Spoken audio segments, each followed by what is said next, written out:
Reed Davis, both Certified Holistic Health Practitioner and Certified Nutritional Therapist, is an expert in functional lab testing and holistic lifestyle medicine. He is the founder of Functional Diagnostic Nutrition (FDN), and the FDN Certification Course has over 3,000 graduates in 50 countries.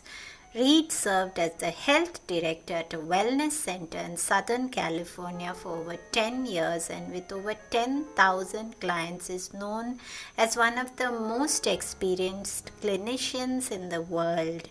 Reed serves on the advisory board of the American Natural Wellness Coaches Board and the American Association of Natural Wellness Coaches.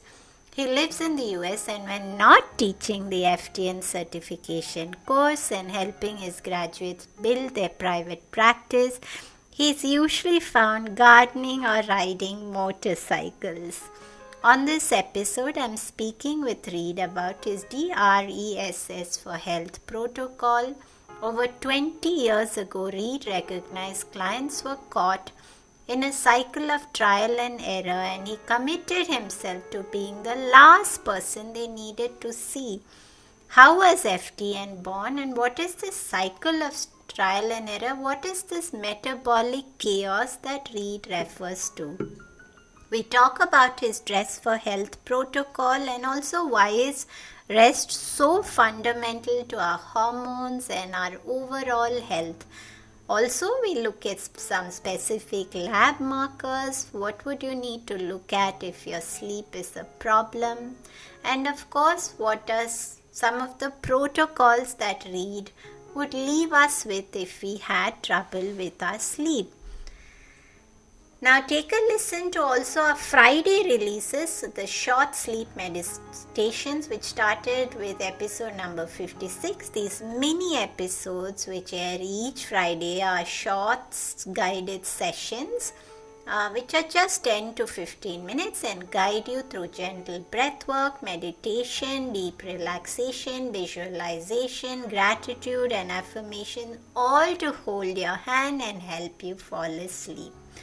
We've done the work for you. All you need to do is play them every day. Just let yourself fall into deep sleep. Welcome to the Sleep Whisperer podcast. I'm your host, Deepa. Join me and my many expert guests and medical professionals from the cutting-edge science of functional medicine of the West and ancient wisdom of the East. Learn all about how to discover your root causes of poor sleep and understand the proper tools and techniques to end your confusion and begin getting a good night's sleep. It's time to regain hope and begin your sleep journey with the Sleep Whisperer podcast. Reed Davis, welcome to the Sleep Whisperer podcast. It's a pleasure to have you, and I know that I've been looking forward to a conversation because functional diagnostic nutrition is so renowned, and your students themselves, some of them have gone on to do such phenomenal things. So definitely I'm looking to speak with you about FDN itself and how was FDN born.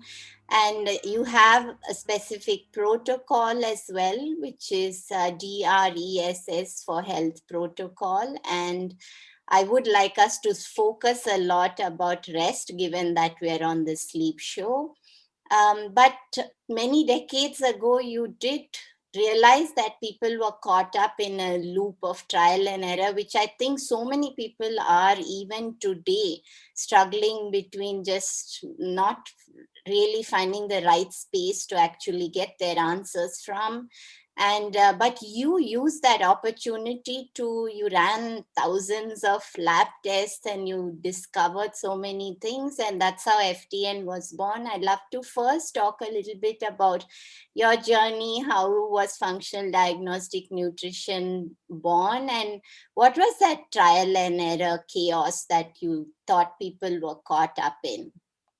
The pleasure is all mine, Deepa. I'm so happy to be here and to speak with you and with your your crew over there, all the listeners who I'm sure you've been helping for quite a while yourself.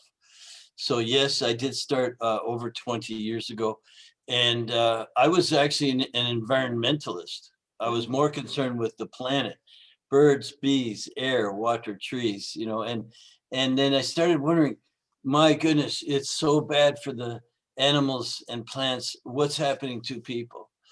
And so I turned my attention to just that. And I went to work in a wellness center, and I had the honor and privilege there of going to some classes and learning about nutrition and working with the patients who came in the office. And so that's when I first discovered the cycle of trial and error. The truth is, I never had any health problems of my own. I was very healthy. I was just always outdoors and working with nature and things, and it was pleasant enough, but I didn't want anything sneaking up on me. I thought, boy, a lot of people die suddenly. I don't want to be one of them. So I went to work in this wellness center, and again, the owner said I could work with her patients in between my classes, my nutrition classes. And oh boy, I fell in love with working face to face with people. And again, I had no problems of my own, so I didn't know what the medical system was like. And I found it's pretty terrible. All these people had been to 5 or 8, maybe 10 different practitioners already. And I thought, that's a ripoff. That's not right. And I can't believe they're not healthy. So that's when I first coined the cycle of trial and error. And I could certainly go on with a little bit more of the story if you want, just how I got to, Yes, being teaching absolutely. and things like. Yes, absolutely. Because it Okay. does sound fascinating. Because read, most often you hear people who've struggled with health issues themselves. And here, for somebody to say, I didn't have health issues myself, but you still had the empathy to think that you wanted to make a change, that's profound. Because usually, when it hits people personally, yes, they start to seek answers, they start to help others. But for somebody who wasn't in that space, I think that's true empathy for the world at large. Well, I think so. I just like making people happy. I like to help. And again, I was helping the planet. I turned my attention to just the people, and they were caught in this cycle of trial and error. And as naive as this sounds, I wanted to be the last person that they needed to see. I'm going to learn to fix everything, no matter what your health problem is. But I wasn't a doctor. I had no formal training. But I was so lucky, so fortunate to be able to run this laboratory work with the doctors there. Now, remember, this is over 20 years ago, so it was considered alternative health. And the labs were different. Most doctors weren't running these kind of labs. And the other thing is I ran thousands of them. I was just very, very excited. And I ran labs on anybody who would spend the money on the labs. They didn't even have to pay me. I just wanted to run the labs and find out what was wrong. Now, I actually made pretty good money for the clinic, but I'm just saying my point of view was to help and figure things out. And after 10 years, you run a lot of labs. I ran more labs than almost any other practitioner. Even people were coming up to me and saying, you run more labs than anybody, the labs and the other people I do business with. And other people came up and said, you should be teaching. You should be teaching.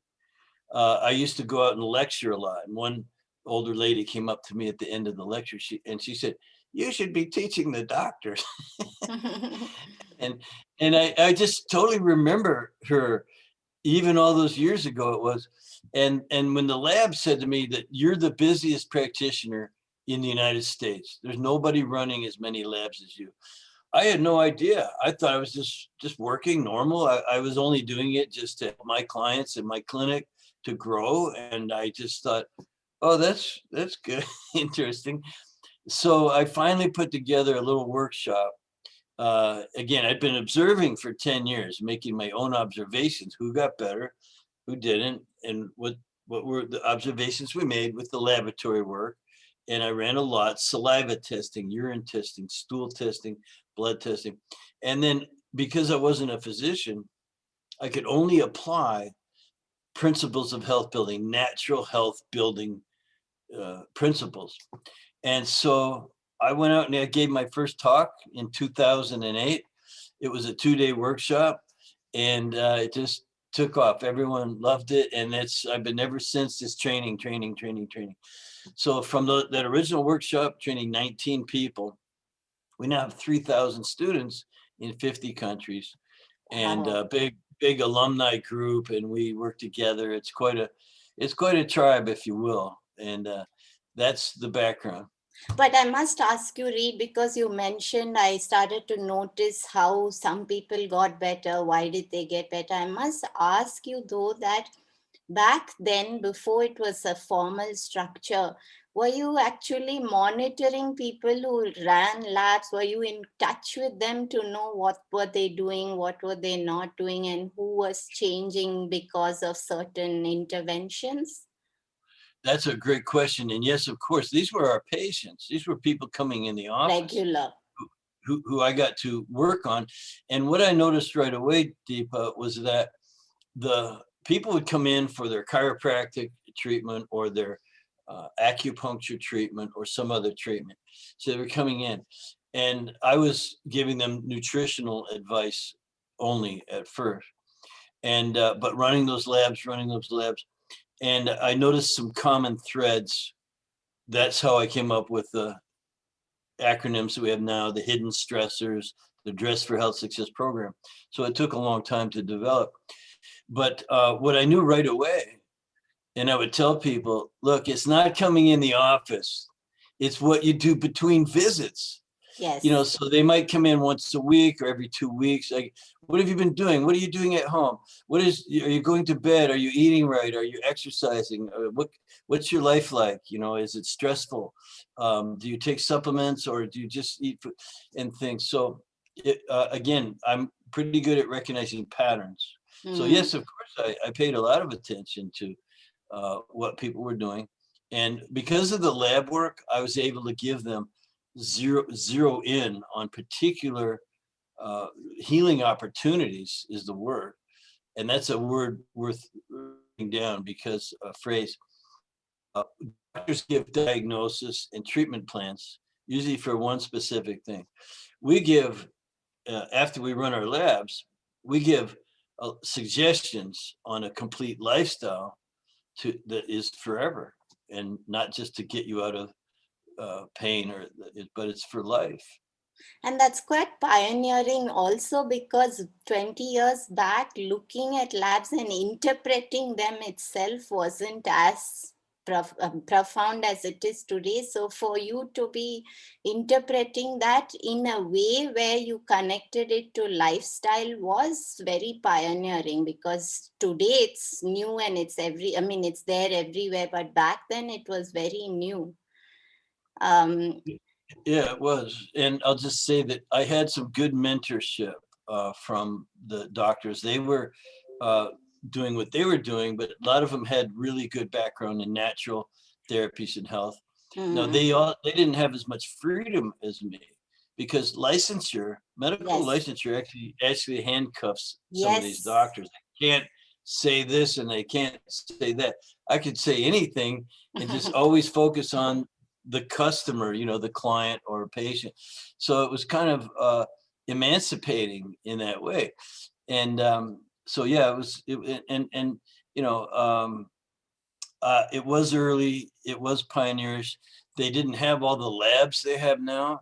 There was just a few labs running these alternative labs that doctors did not run. Now it's become a huge industry, and I've followed along, and I have my favorites still. Even today, I was working on new lessons with new labs, because technology changes and you have to stay on top of it. Yes.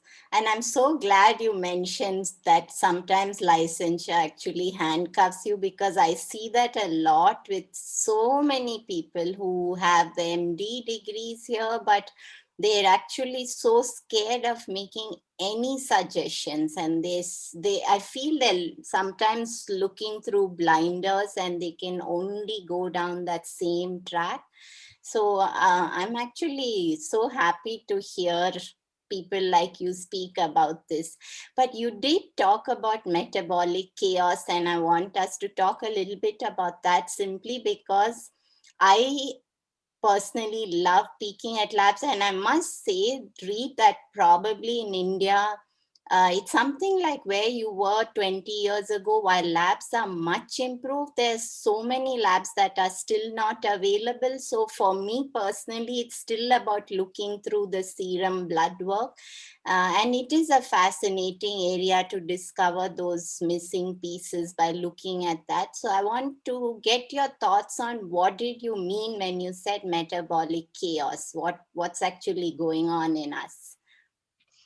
You know, that's another term that, or phrase that I coined because I had to. You know, it's just these things just evolve, because I was working in the clinic and I was running labs on people, and we were having fantastic results sometimes, not every time.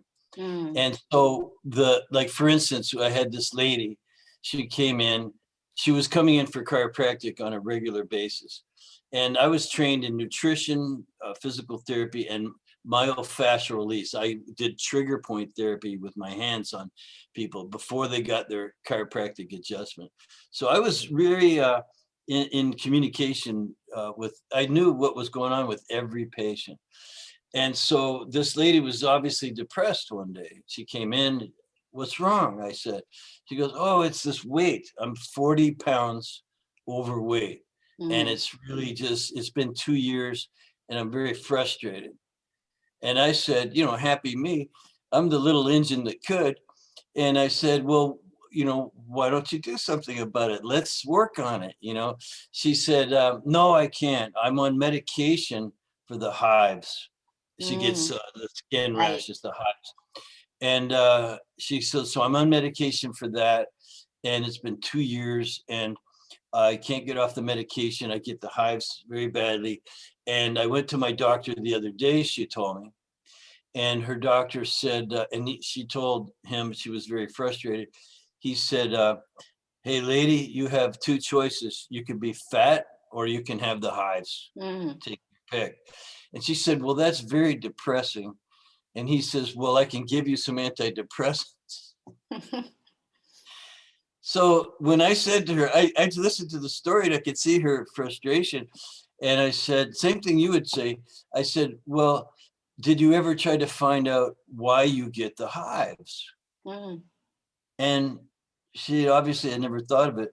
Her head snapped around to look at me so fast, I thought she wasn't going to need her chiropractic treatment that day on her neck, you know, just, and she said, "What do you mean?" So now I'll jump to, you know, what you're expecting, which is that we ran our labs. We found out she was very, very sensitive to certain foods, some other things in her environment, got those out of her diet, out of the environment.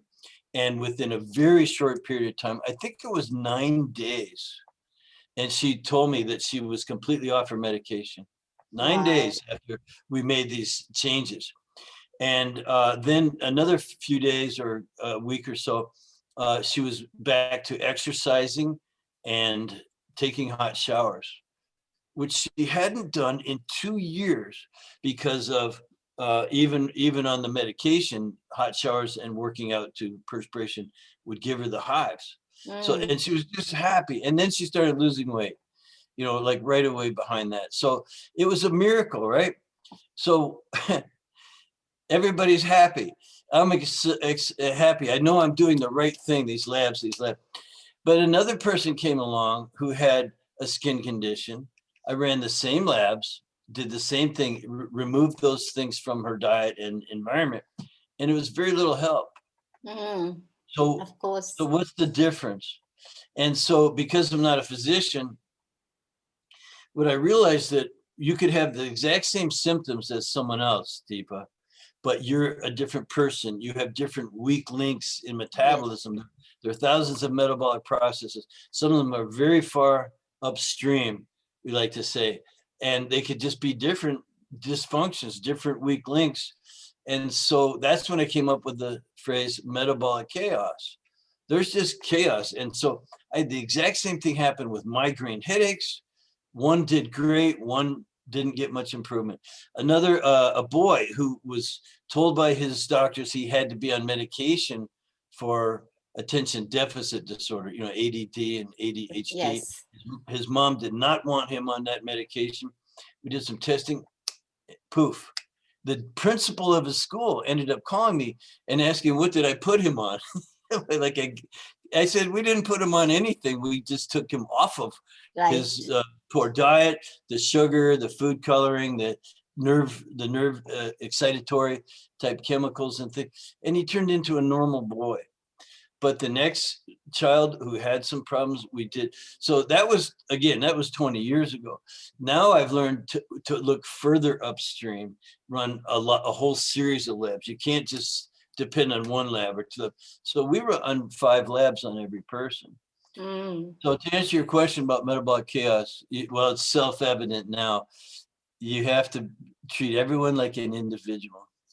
Right. And when you mentioned about the woman who had the hives, and then you said she couldn't have hot showers or workout. And so was that something like a histamine issue, or Well, it probably was. were you able to test back then for all of this? Oh yeah, it probably was an IgE, histamine, but also there's diamine oxidase, which is an enzyme that she was low in, things like that. So Yeah. you have to know what's out of balance. On top of, that's what I know now. I didn't know that back then, but now I know that there's lots of other issues ongoing. Histamine Right. response, everyone has some. You make it, you can eat it, especially in meats and things like that. But you have an enzyme your body makes to Right. digest it or break it down. Now, if they're in balance, you're fine. If you're weak in gut function and your DAO, this diamine oxidase, is low, then histamine will become something you're very sensitive to. So everyone's different, and you got to know the tricks of the trade. Yeah, for sure. But that's why for I sure. teach. Yeah. Reed, I would love to know about your Dress for Health protocol. I know I've read a little bit about it, but if you could actually break that down for us and tell us what each of those stands for, and how did you actually create that specific framework? Why those specific aspects?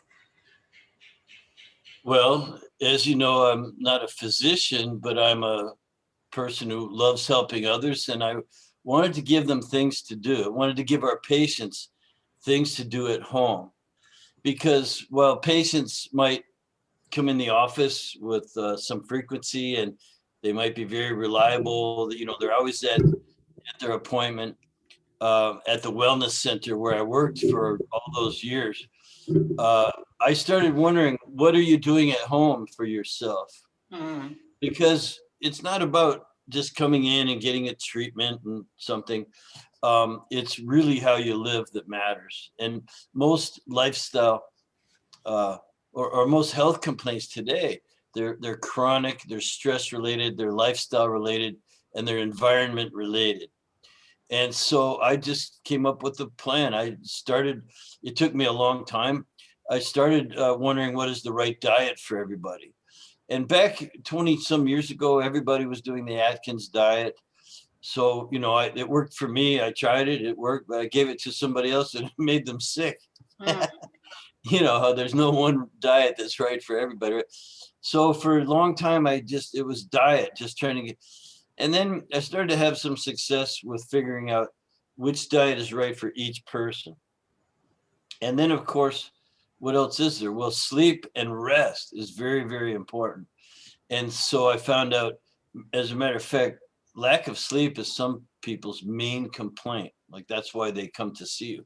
So, you know, the solution for everybody else is to get good sleep. And, you know, so we worked on how can we make sure people get a good night's sleep, and not just sleep, but resting. Maybe we could talk about that a bit, but I'll go on to exercise. So DRESS spells dress, and is diet, rest, exercise.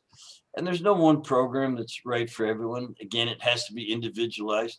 You know, I'm older and I have had a lot of injuries, you know, so I have someone come to my house twice a week. We exercise vigorously but carefully.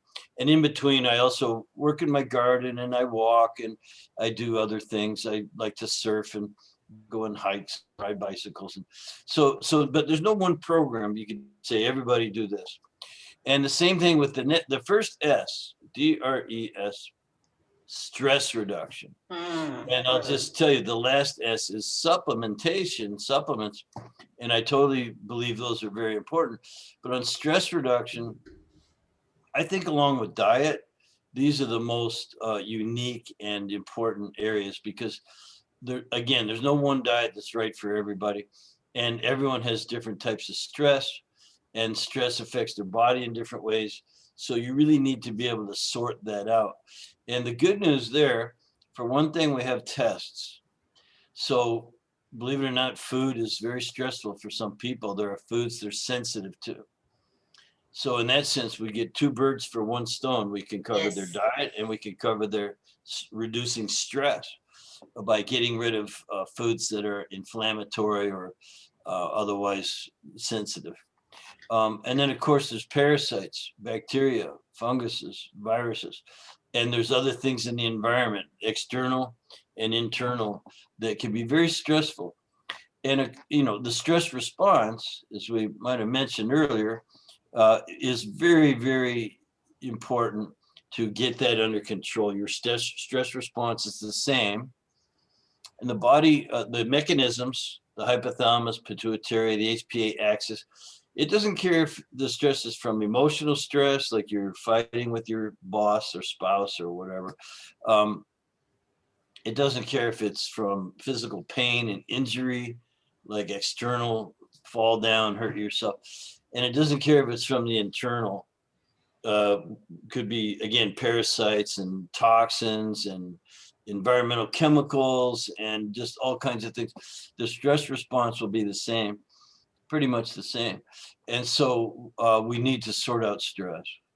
And so there's diet, rest, exercise, stress reduction. And last is supplementation.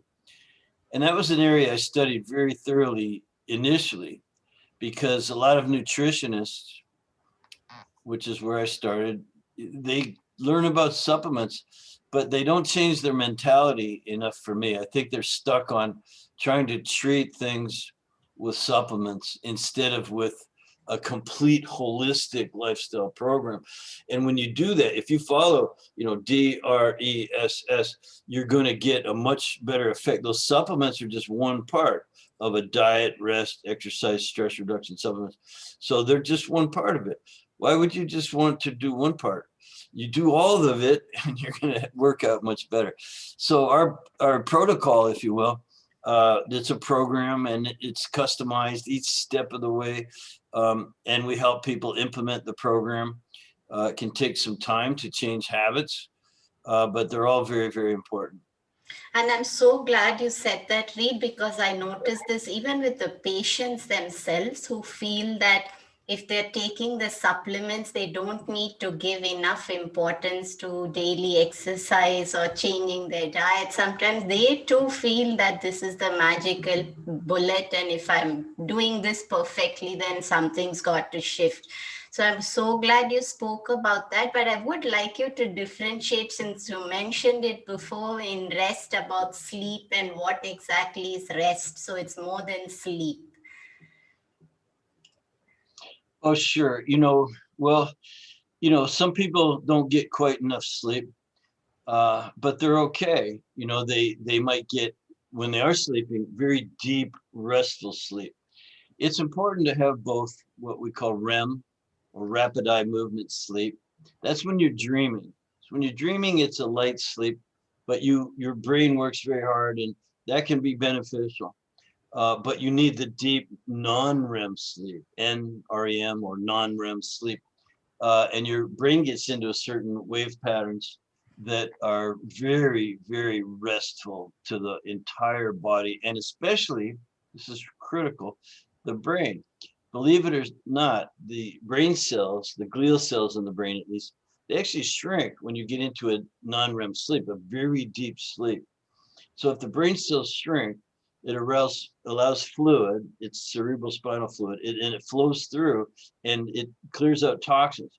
toxins that are actually made in the brain, because all metabolic processes, the replication of old cells with new cells, you replace old cells, new cells. Well, that leaves toxins, that leaves debris, and it needs to be cleaned out. And what's been discovered is that if you get into the deep sleep, just 3 or 4 hours a night is usually good enough to help cleanse. So you're going to detoxify your brain if you get into that. And of course, you're going to feel better. Your immune system works better. Your other detoxification systems like the liver and lymph work better when you're completely relaxed and sleeping deeply. So the sleep is important, but I didn't call it DSESS. I called it diet rest because rest is more than just sleeping. That's important. But you could take breaks throughout the day for other reasons. It could be that your body's tired, but for most people, it's a lot of people tend to suffer burnout. You've heard of that, of course. And what Yes. burnout really is, it's emotional exhaustion.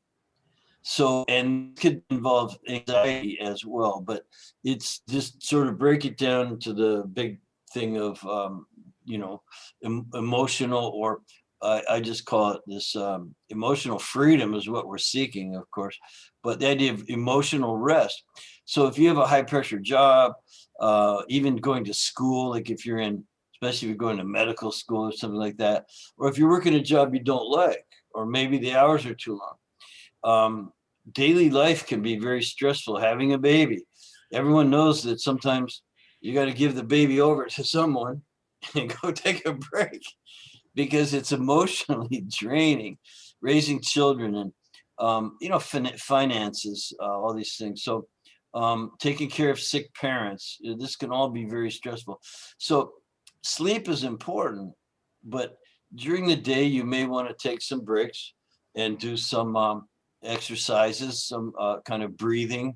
You definitely want to limit alcohol and these kind of things, but practice some kind of mindfulness techniques. Um, Even just going for a walk. Yoga is great. Meditation is probably the best, and it's one of my favorites. I have my favorite meditations, and but sometimes maybe just journaling. If you sit down and rest and journal, you could actually find yourself being a lot less emotionally fraught. I've been hearing journaling in the recent few weeks from so many people, and I can't stress how important it is to me personally as well. But I do want to ask you, Reed, if you have people actually track their sleep, because you spoke so much about REM sleep and the deep sleep. So do you have people track sleep? And quite often, because I did interview someone who himself has a sleep tracker company, and oftentimes clients or patients actually don't know what to do with the data. So they're receiving this data of their sleep every single day, and they say, I don't really know how to use it to improve anything. Yes, well, tracking your sleep, it could be important if you are a person who likes devices. They make something called the Aura Ring, Yes. and that's a very handy thing. I've tried all these things just because I'm in the business, so I have to vet these products out and see if they're good, or people ask me what I recommend. And the the devices can be fun, and they can teach you a lot about how deeply you are sleeping. More important though is, I think, going to bed and making sure you use sleep hygiene. And then the best track is, how do you feel in the morning? The best tracker is, Perfect. and you could write down, you could do some journaling, you could see how you feel. Now, if you're waking up refreshed, ready to face the day, and hopefully somewhat in a positive frame of mind, and that's often a decision you can make. Just determine that you're going to wake up in a positive state of mind. And you can condition yourself, I think, quite easily. Now that's easy for me to say because I sleep like a log. I don't. I go to bed quite early, and I get up quite early. And What is early for you? I go to bed by 8:30 at night, but I'll get up at 3:30, 4 o'clock, and as long as I've had my deep sleep, I feel just fine. Matter of fact, if I didn't, I would go back to bed. So if I wake up at quite early, way before the birds are up, and I say, I feel good, I feel great, so I'm going to get up and do something. And if I need rest later, I will take it. But I mean, I was in bed by 8:30, and maybe 9 o'clock at the latest. It just depends, but in that range. So it gives you plenty of time. Now, I don't have any scientific evidence, but I've just traditionally, over 22 years in this business, I've read Chinese philosophy and all kinds of uh, recommendations for sleep. And it said that if you sleep before 12, before midnight, those hours are worth 2 afterwards. Mm. Now, again, this may be folklore. I can't really find any deep research on it. I can, I could guess at a few things like the cycle, the circadian rhythm. That would be some evidence, but I don't know anyone that's done any studies. But when the pineal gland releases a little melatonin, because your body knows when it's dark outside, you should go to sleep. That's meant for you to go to sleep and sleep deeply. So apparently the hours before midnight are worth 2 after. So if I go to bed at 9 and I sleep until 3, but the 3 before 12, that's 9 hours of sleep. Now I'm not gonna really count on that. Again, it's not scientific, but I feel fantastic at even 3 in the morning sometimes. But by 4, I'm out of bed, feeling good. I get a couple hours worth of work done. Then I can, exercise or do whatever I feel like. I start. Everyone else is just starting their day. So the other thing that allows me to do, Deepa, that is very critical for me, is to go outside every day. So I make that's a big stress reducer for me. Plus, the sunlight is very good for your circadian rhythm. I'm going to keep in that rhythm. So I try to spend at least 2 hours outside every day. So I have to, I'm done with work by 2 o'clock or 3 o'clock in the afternoon. Today, I'm actually working late to do an interview with you. It's 4, and we started about 4:15 my time in the afternoon. But I just came in from outside. I was outside working on my property, planting and gardening Oh, and beautiful. things like that. And I live in Southern California, so the weather's always nice here, and it affords great opportunity to get outside and do things. So I live my life in a way that the sleep comes naturally, and I sleep very deeply, and I wake up quite refreshed. Those are the best markers for me. But back to your question, I have tried the wristbands, the different type of watches, devices and things, and I personally find them cumbersome. I don't like having to plug in and check things, and I don't get addicted to the numbers so much. I know how I feel in the morning, and it's for me that's good enough. But I guess if someone was having a lot of trouble, we could study it. We could find out what time are you waking up, what time are you most restless. This could do with blood sugar or cortisol problems, and we could use the data to kind of fix that or work on it. In fact, I've heard the other way around from people who are struggling with chronic insomnia, and then they actually say having a tracker can be deeply stressful to me because I'm just that much more stressed about my sleep not happening. So I think your approach is a great one because just listening to your body. And it's interesting, Reed, that I have the exact same sleep cycle as you. I go to bed by 8 or 8:30 and up by 3:34. I should ask you though, we spoke a lot about metabolic chaos at the start of our conversation. So Is there something in labs which indicates certain metabolic chaos which could contribute towards someone's poor sleep? You did mention cortisol, blood sugar, so I'd like you to just run through some of those.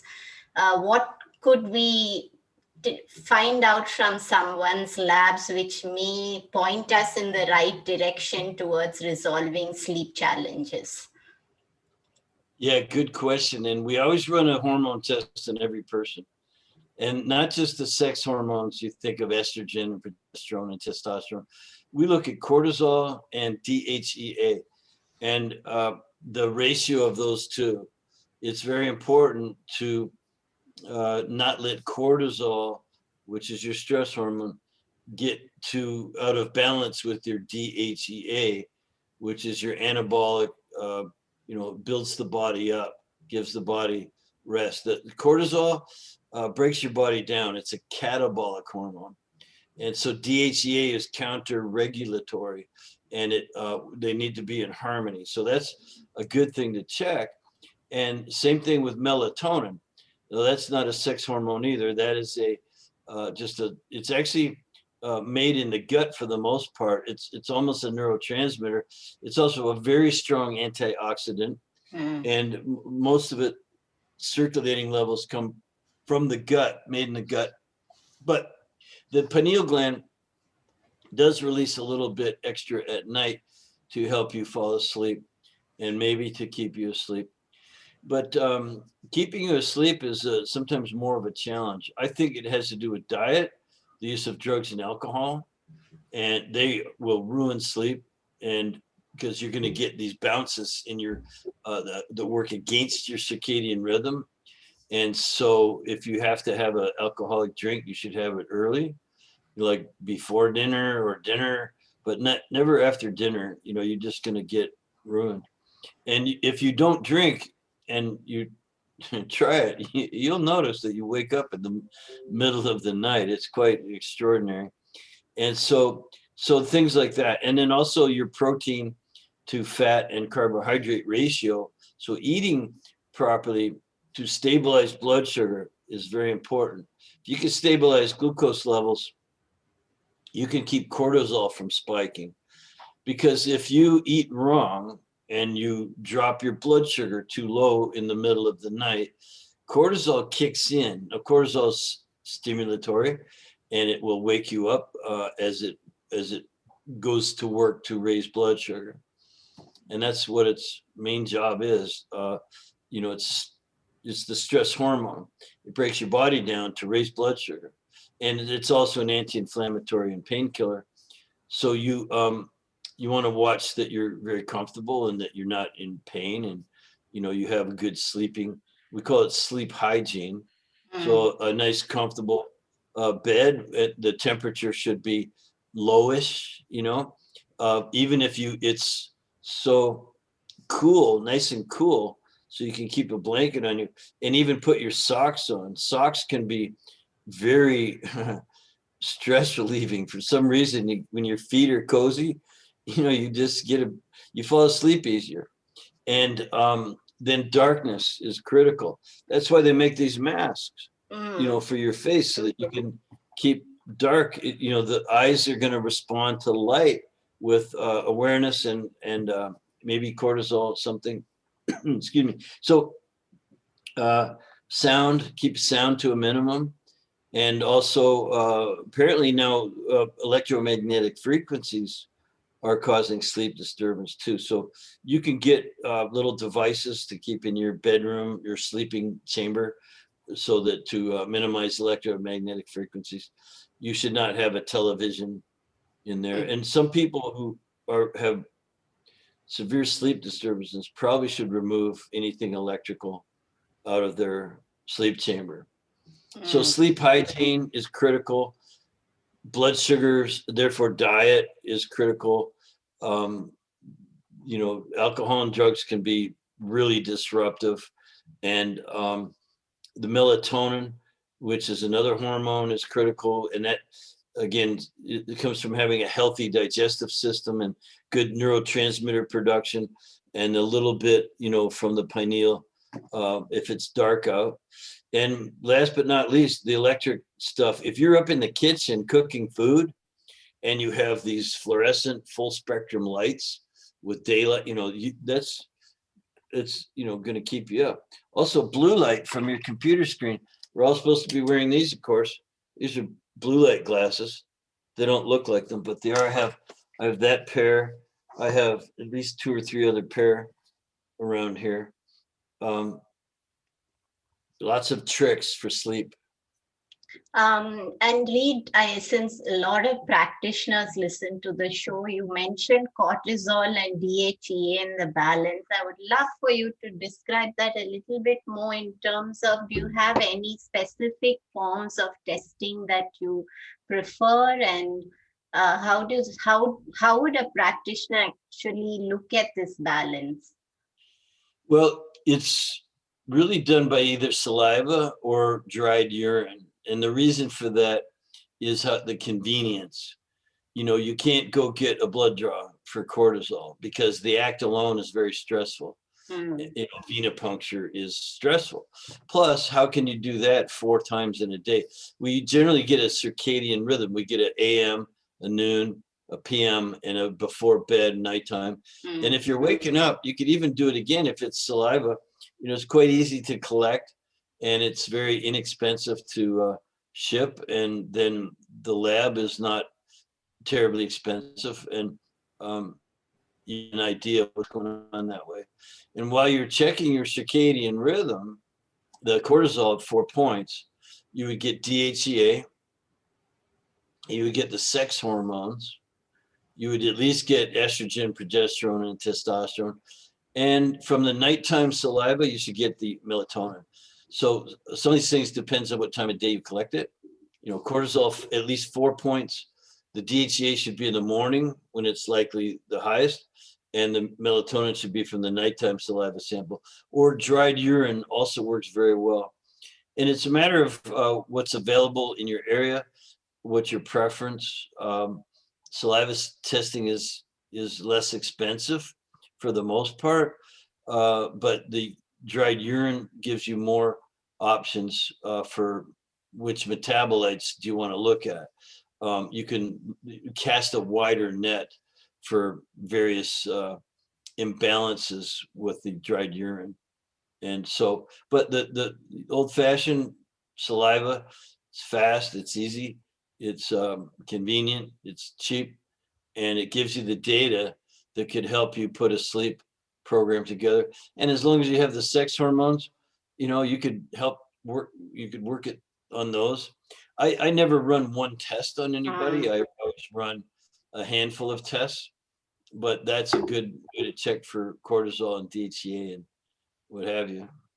And you also mentioned blood sugar, and you said the ideal way to eat. And I know that time and time again that I come across people who truly believe that they're eating healthy, their choices are healthy, but they actually not. So the balance on the plate is really not there. And so could you describe a little bit about how a plate should not be, and maybe what an ideal plate would look like if someone were to create a plate which they're trying to get in a way to stabilize their blood sugar and bring hormonal equilibrium to promote better sleep? Yeah, I think it's really important that you eat correctly, and that means eat in order to keep your blood sugar fairly stable. Now, it's always going to rise and fall. The interesting thing about blood sugar is there is quite a range. Some of our bodily fluids, there are other things we might measure where the range is tiny, very little variation. For instance, blood pH. Blood pH is just a little bit alkaline, around a 7.4 pH. If it varies more than 1 point, it can kill you. So the body's designed perfectly to keep blood pH in a very, very narrow range. And, all these elements going on, including hormones, can help. Aldosterone, which is Yes. produced in the adrenal glands. Yes. That helps regulate these things. You have storage of minerals in your bones and things like that. And so there's this game being played there. But blood sugar, man, that has a huge range, in the bloodstream. And it's because we eat and we start digesting the food, and the carbohydrates are turning to sugar, which we need for energy, glucose, varying rates and things. And then the body is designed to, because blood sugar will only go so high normally. And then insulin, which is produced in the pancreas, that is kicks in, and it will open up the cells so that the sugar can go into the cells to be used for energy. That's normal, that's natural. Your brain also uses a lot of sugar, feeds almost entirely on sugar. And so you need this range to be flexible. And yet, if you keep flexing it, it's like a rubber band. If you keep stretching and stretching and stretching it, pretty soon the mechanisms that maintain that range will start to be dysfunctional. So your insulin resistance, insulin production, and things.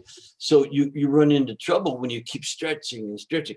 So if you eat according to your metabolic type, there's a specific formula for each person, the protein, fat to carbohydrate ratio.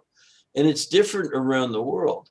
There are peoples of the world that do better on a little higher carbohydrates is fine. They tolerate that very well. There's other people where their tolerance for carbohydrates is or it's more narrow. So they need a lot more protein and fat. That's how they produce energy at the right rate and quality and quantity on a cellular level. Anyway, it works out much better for some people. So if those people who are more protein types continuously stretch the limits with too much carbohydrate, their bodies are going to teach them a lesson about that one. About insulin sensitivity and the all kinds of things, the blood fats, cholesterol, and so on, insulin resistance, and you end up with obesity, in the long run. And then after that, diabetes, metabolic syndrome, all kinds of consequences occur when you stretch the limits. There's natural consequences. You can't avoid them. And you put that so beautifully, Reed, because really, if we all were to take those lessons our body throws at us early on, we would be, I have this saying that we all listen to our body only when it starts to scream, not when it's whispering to us. And most often That's great. Yes. I love it. Yes. So is there a way that you figure out who is the person who needs more protein and who's the person who needs, or is it again just you recommend just listening to your body? Because I know that one day of a little less protein and I struggle with blood sugar. There's a website people can go and just take an online test, and it's a questionnaire. It's quite a lengthy questionnaire.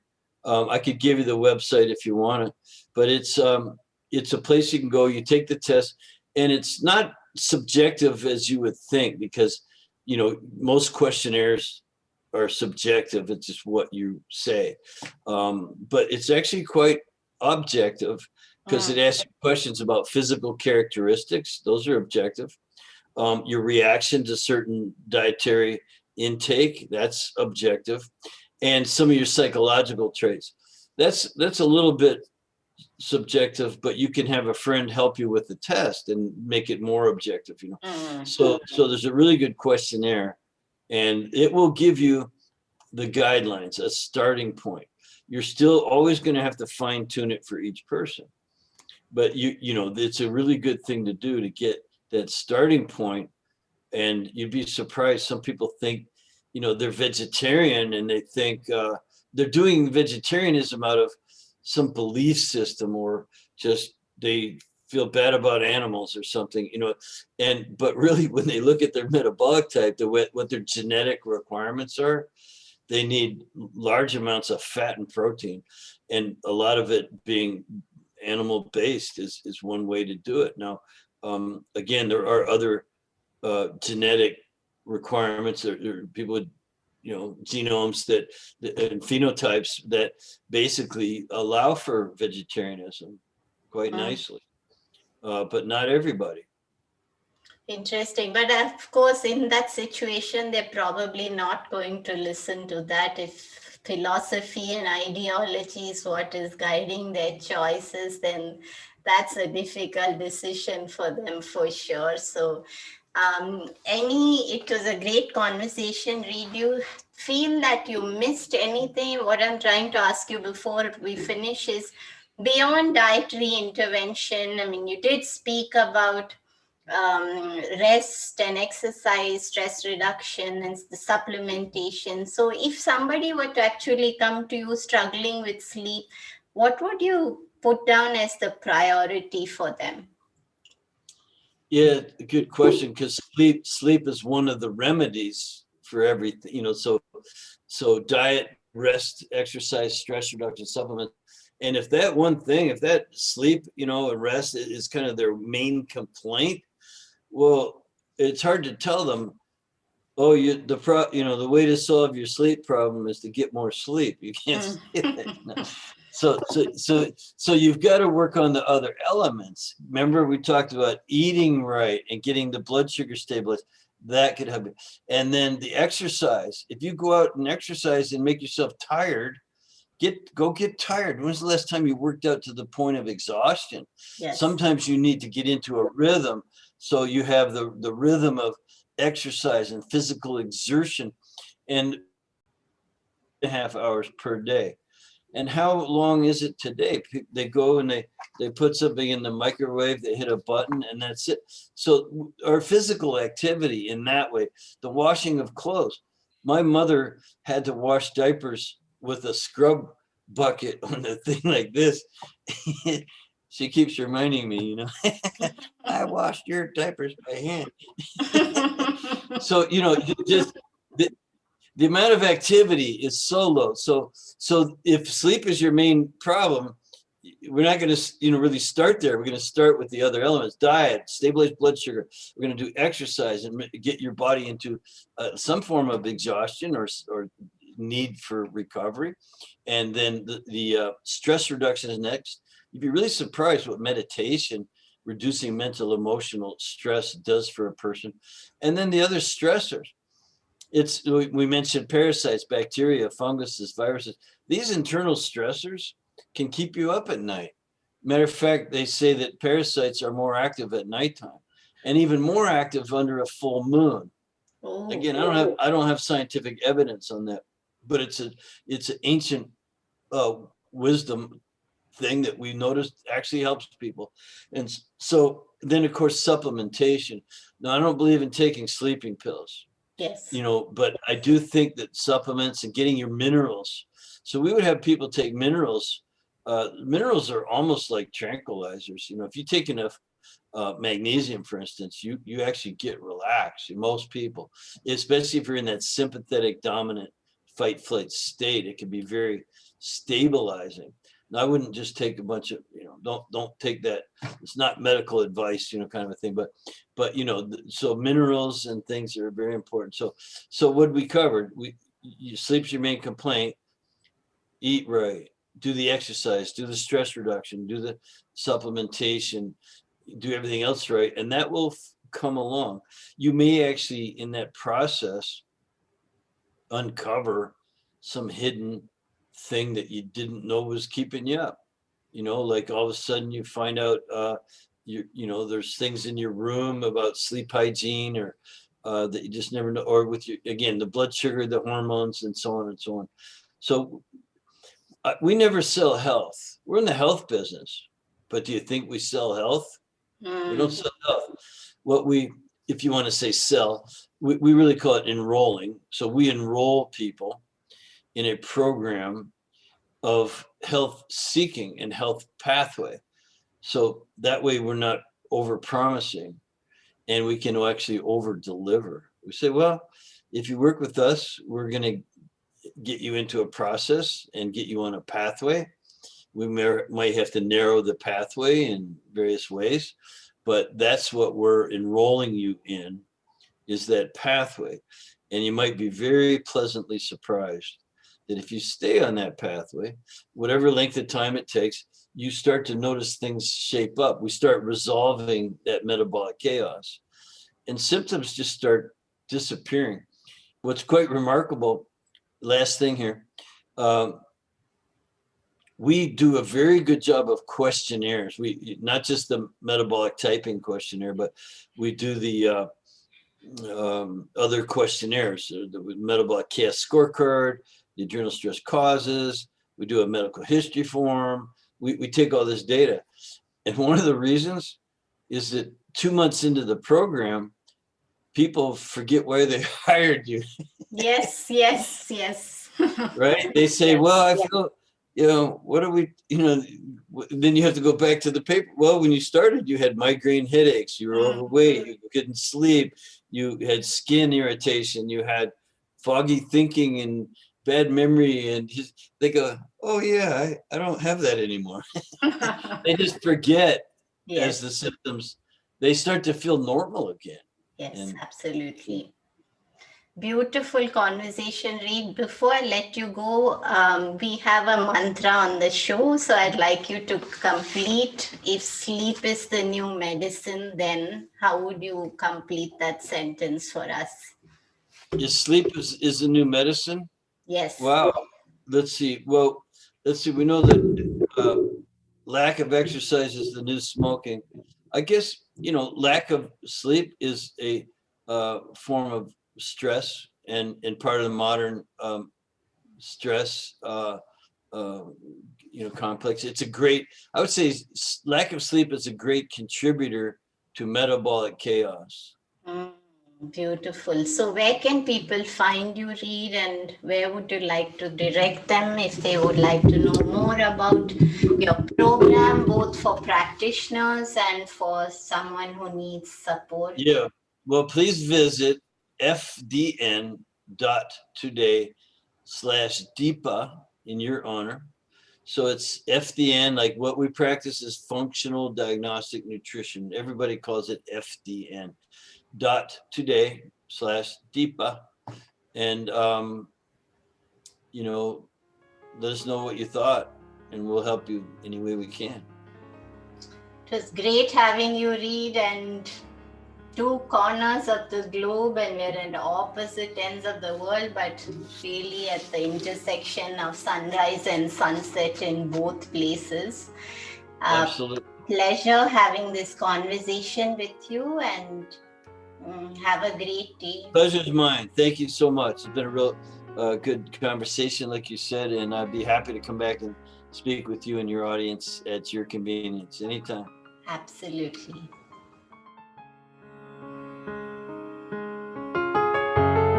Hey everyone, I hope you enjoyed the show. Just a reminder that this podcast is for information purposes only. This is not a substitute for professional care by a doctor or otherwise qualified health professional.